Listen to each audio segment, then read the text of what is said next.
Salut la team ancienne star. Bruce Lee et Bolo Yeung, deux légendes, deux noms qui résonnent auprès des passionnés d'arts martiaux à travers le monde. Dans Ante e Dragon, leur présence à l'écran a électrisé les spectateurs. Mais que diriez-vous si je vous révélais qu'ils se sont affrontés dans un vrai combat dont la plupart des gens ignorent tout? Un moment en coulisses où leurs compétences brutes et leur puissance se sont heurtées, loin des projecteurs d'Hollywood. Aujourd'hui, nous dévoilons le vrai combat entre Bruce Lee et Bolo Yeung que vous avez manqué, un affrontement qui a laissé les témoins bouche bée. Mais que s'est-il passé, et qui en est sorti vainqueur? Découvrons-le. L'histoire du combat entre Bruce Lee et Bolo Yeung ne commence pas dans un ring ou sur un plateau de tournage, mais dans le processus créatif derrière l'un des films d'arts martiaux les plus emblématiques de tous les temps, Ante e Dragon. Sorti en 1973, ce film était l'œuvre maîtresse de Bruce Lee, un projet qui a scellé son statut d'icône mondiale des arts martiaux. Mais en coulisses, une scène de combat n'a jamais atteint l'écran. Bruce avait minutieusement chorégraphié un affrontement épique entre son personnage et celui de Bolo. Ce combat devait être un moment clé du film, un choc de philosophie autant que de capacité physique. Avec son Jeet Kune Do, Bruce incarnait la vitesse, la précision et l'adaptabilité. Avec son physique imposant et sa puissance brute, Bolo représentait la force brute et l'intimidation. C'était un affrontement promettant d'être inoubliable. Cependant, au fil de la production, les décisions de Warner Brothers ont entraîné des changements majeurs dans le scénario. Le rôle de Bolo Yeung a été drastiquement réduit, et la scène de combat prévue avec Bruce a été entièrement supprimée. Cette décision visait à simplifier le récit d'Ante e Dragon pour se concentrer davantage sur le personnage de Bruce Lee et son affrontement final avec le principal antagoniste, Han, joué par Shishkien. Ce seigneur du crime énigmatique et impitoyable était au cœur de l'intrigue, représentant le défi ultime pour le protagoniste de Bruce, un symbole de corruption et de mal à vaincre. Le combat final entre Bruce et Han était conçu comme le sommet émotionnel et physique du film, une confrontation destinée à tenir les spectateurs en haleine. Warner Brothers estimait qu'ajouter une autre grande scène de combat, comme celle entre Bruce et Bolo, risquait de diluer l'impact de cet affrontement. Mais avant de plonger davantage dans ce combat, revenons sur les origines de Bruce Lee et Bolo Yeung, le dragon et la bête, deux légendes des arts martiaux. Bien avant que leurs chemins ne se croisent sur le tournage d'Ante e Dragon, Bruce Lee et Bolo Yeung ont forgé leur légende par des parcours remarquablement différents. Bruce Lee est né en 1940 à San Francisco, bien qu'il ait grandi à Hong Kong. Issu d'une famille liée au monde du spectacle, son père était un artiste d'opéra cantonais. Bruce a été exposé aux arts de la scène dès son plus jeune âge. Il a commencé son entraînement aux arts martiaux à 13 ans sous la tutelle du légendaire maître de Wing Chun, Ip Man. Ce n'était pas qu'un loisir. À Hong Kong, les gangs de rue rendaient l'autodéfense essentielle, et le jeune Bruce s'est retrouvé dans de nombreux combats de rue qui ont testé ses compétences dans des situations réelles. Ce qui distinguait Bruce était son refus des limites traditionnelles. Alors que la plupart des artistes martiaux de son époque se consacraient à un seul style, Bruce remettait en question ses contraintes. Il a étudié la boxe, l'escrime et diverses formes de combat, extrayant ce qu'il trouvait efficace et rejetant ce qu'il jugeait inutile. Cette approche révolutionnaire a donné naissance au Jeet Kune Do, une philosophie prônant l'adaptabilité plutôt que la rigidité. À 18 ans, Bruce est retourné en Amérique avec seulement $100 en poche. Tout en étudiant à l'université de Washington, il se soutenait en enseignant les arts martiaux, introduisant des concepts qui défiaient les traditions orientales auprès d'étudiants occidentaux. Son approche était controversée parmi les artistes martiaux traditionnels, qui voyaient son enseignement à des non-chinois et son mélange de techniques comme un manque de respect envers les traditions anciennes. Le parcours de Bolo Yeung, en revanche, a débuté à Guangzhou, en Chine, où il est né en 1946. Son chemin vers la gloire dans les arts martiaux était très différent. Alors que Bruce remettait en question les traditions, Bolo s'y plongeait, commençant son entraînement dans les arts martiaux chinois classiques dès l'enfance avec une discipline rigoureuse. Cependant, son développement physique a pris un tournant inattendu lorsqu'il a découvert le bodybuilding, une pratique occidentale rare en Chine à l'époque. En combinant un entraînement intensif de musculation avec ses compétences en arts martiaux, il a développé un physique musclé extraordinaire qui est devenu sa marque de fabrique. À 20 ans, il avait remporté le titre de Monsieur Hong Kong en bodybuilding, le conservant pendant une décennie impressionnante. Pendant que Bruce révolutionnait les arts martiaux en Amérique, Bolo exploitait sa combinaison unique de compétences martiales traditionnelles et de physique imposant pour percer dans le cinéma hongkongais. Son apparence distinctive des muscles massifs alliés à une agilité surprenante en faisait le choix parfait pour incarner des méchants intimidants. Le retour de Bruce à Hong Kong est survenu après des obstacles à Hollywood. Bien qu'il ait créé le concept de la série Kung Fu, il a été écarté du rôle principal au profit de David Carradine. De retour à Hong Kong, il est rapidement devenu une superstar avec des films comme The Big Boss et Fist of Fury, mettant en avant ses capacités de combat et son charisme à l'écran. Lorsque Warner Brothers a décidé de produire Ante Dragon, la première grande coproduction entre Hollywood et Hong Kong, ces deux hommes s'étaient imposés comme des forces dans le cinéma d'arts martiaux par des chemins totalement différents. Bruce était devenu un innovateur guidé par une philosophie, défiant les conventions, tandis que Bolo avait perfectionné son rôle de symbole de la puissance traditionnelle et de la force intimidante. Pour comprendre pleinement la dynamique du vrai combat entre Bruce Lee et Bolo Yeung, il faut examiner leurs attributs et styles de combat uniques. Leurs différences physiques et techniques représentaient deux philosophies distinctes, chacune avec ses forces et ses défis. Mesurant 1,73 m et pesant environ 64 kg, Bruce Lee incarnait la vitesse, la précision et l'efficacité. Son physique musclé et élancé était le fruit d'années d'entraînement rigoureux et d'un mode de vie discipliné. Le corps de Bruce n'était pas conçu pour l'esthétique, mais pour la fonctionnalité. Chaque muscle, chaque mouvement était optimisé pour le combat. Sa philosophie du Jeet Kune Do mettait l'accent sur l'adaptabilité, utilisant les techniques les plus directes et efficaces pour vaincre un adversaire. La vitesse de Bruce était légendaire. Il pouvait décocher un coup de poing ou de pied en un clin d'œil, souvent avant que son adversaire ne puisse réagir. Ses frappes étaient rapides et précises, visant les points vulnérables avec une précision chirurgicale. Mais ce qui rendait Bruce redoutable allait au-delà de ses attributs physiques. Son acuité mentale était tout aussi impressionnante. Bruce était un stratège hors pair, capable de lire les mouvements de son adversaire et d'anticiper leur prochaine action.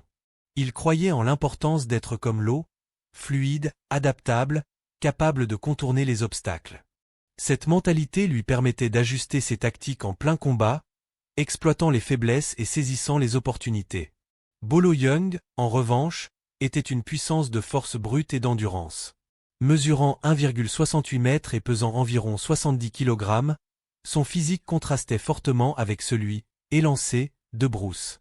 Sa carrure musclée était le résultat d'années de bodybuilding et d'entraînement intensif, lui conférant une puissance physique que peu pouvaient égaler. La force de Bolo ne résidait pas seulement dans ses bras ou ses jambes, mais dans tout son corps. Il pouvait asséner des coups dévastateurs avec ses poings, ses coudes et ses genoux, et sa capacité à encaisser les coups était tout aussi impressionnante. Son style de combat était ancré dans sa physicalité. Il comptait sur sa force pour dominer ses adversaires, utilisant sa taille et sa puissance pour contrôler le combat. Son approche était directe mais efficace. Réduire la distance, asséner des coups lourds et épuiser son adversaire par la force brute. La différence entre Bruce et Bolo n'était pas seulement physique, mais philosophique. Le Jeet Kune Do de Bruce misait sur l'efficacité et l'adaptabilité, tandis que l'approche de Bolo reposait sur la puissance brute et la domination. Ces différences ont créé les conditions d'un affrontement fascinant, mettant à l'épreuve leur capacité physique et leur force mentale. Dans Ante Dragon, le combat entre Bruce Lee et Bolo Yeung a peut-être eu lieu hors écran, mais leur rôle à l'écran était crucial pour le succès du film. Les deux hommes apportaient quelque chose d'unique, contribuant à l'héritage durable du film en tant que chef-d'œuvre des arts martiaux. Bruce Lee était, bien sûr, le cœur et l'âme du film. En tant que protagoniste, Lee incarnait les idéaux de discipline, d'honneur et de justice. Son personnage, un artiste martial talentueux recruté par une agence secrète pour infiltrer un tournoi d'arts martiaux organisé par le seigneur du Kriman, servait de façade à des activités illégales. Bruce devait découvrir la vérité et faire justice. Son rôle allait au-delà de celui d'un simple héros, il symbolisait la philosophie des arts martiaux. Son parcours reflétait les croyances de Bruce en l'amélioration de soi, le respect des adversaires et un sens inébranlable de la justice. Chaque scène de combat, chaque réplique, chaque moment d'introspection était imprégné de sa philosophie, faisant de son personnage une extension de lui-même.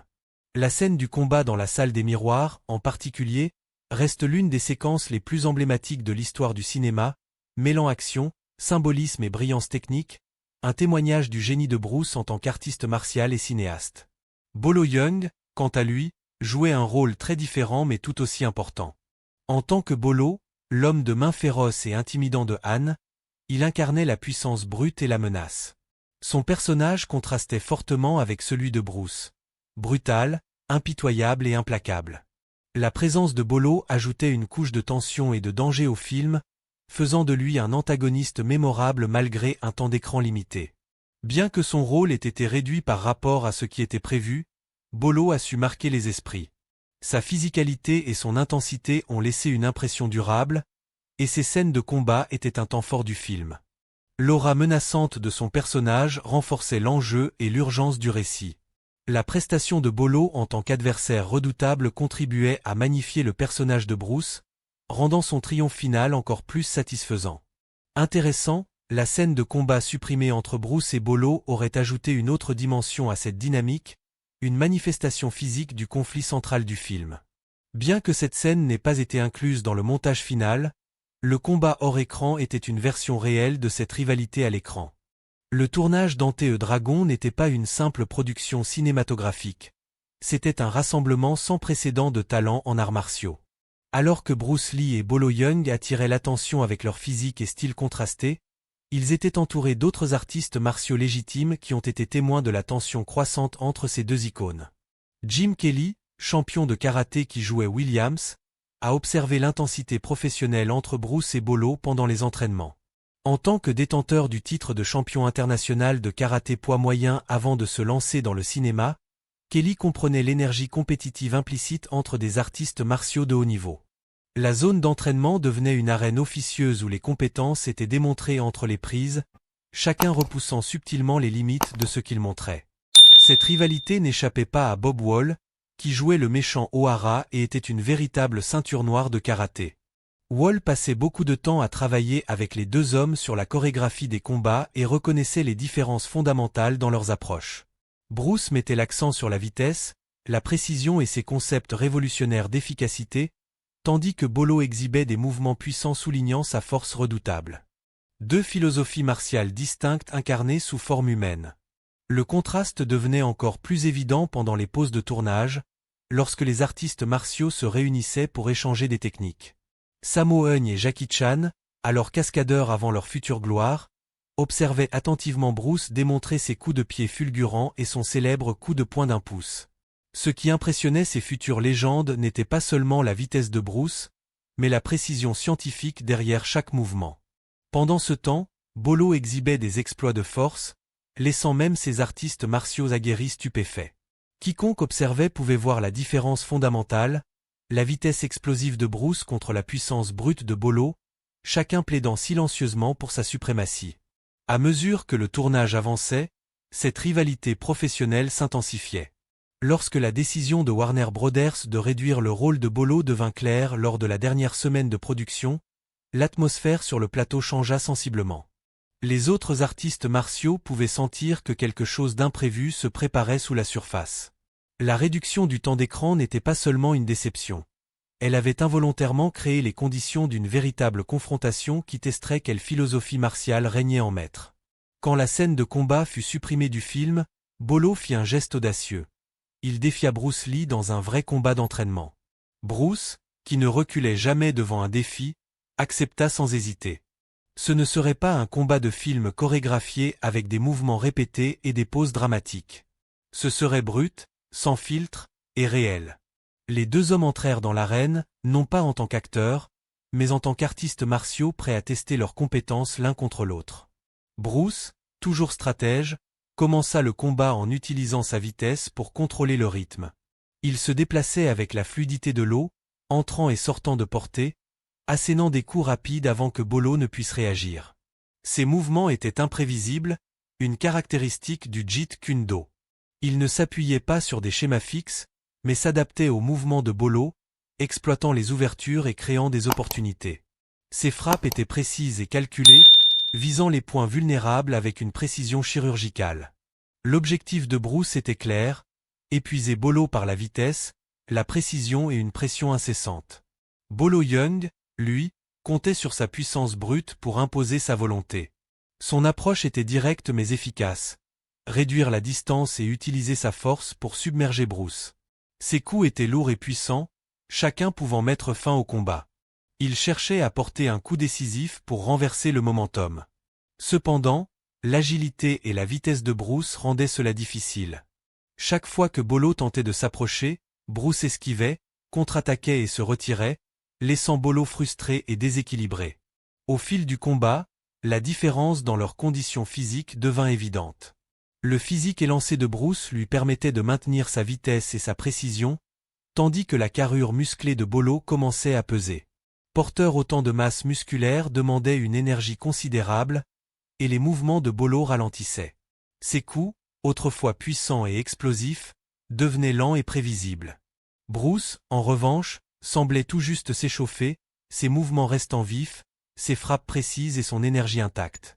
À la 10e minute, Bolo était visiblement épuisé. Sa respiration était lourde, ses mouvements laborieux, et ses coups manquaient de leur puissance initiale.